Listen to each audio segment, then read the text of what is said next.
Indian oil corporation limited IOCL ফালৰ পৰা নতুনকৈ ওলাইছে এছিষ্টেণ্ট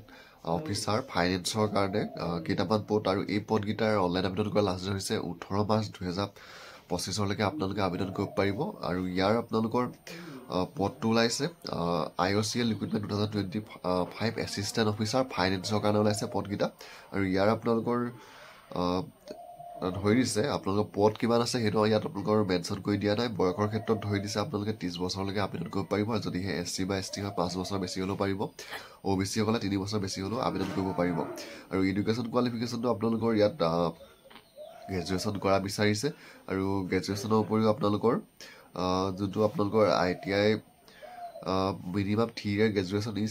আপোনালোকে গ্ৰেজুৱেশ্যন কৰা হ'ব লাগিব তাৰ উপৰিও আপোনালোকে ইয়াত ধৰি দিছে পাৰ্চেণ্টেজটো আপোনালোকৰ থাকিব লাগিব 55% হ'ব লাগিব যদিহে আপোনালোকে OBC বা জেনেৰেল কাষ্টৰ হয় আৰু যদি আপোনালোকে SC ST বা PWD হয় তেতিয়া 50% হ'লেও আপোনালোকে পাৰিব আৰু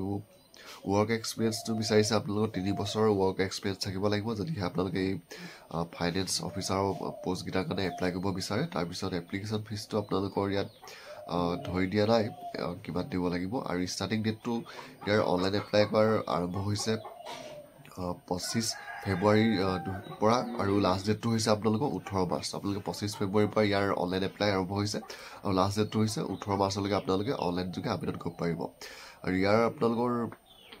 বৰ্তমান যিহেতু অনলাইন এপ্লাই আৰম্ভ হৈ গৈছে ইয়াৰ IOCLৰ যোনটো অফিচিয়েল ৱেবছাইট আছে সেই ৱেবছাইটটোলৈ যাব আৰু এই ৱেবছাইটটোত গৈ আপোনালোকে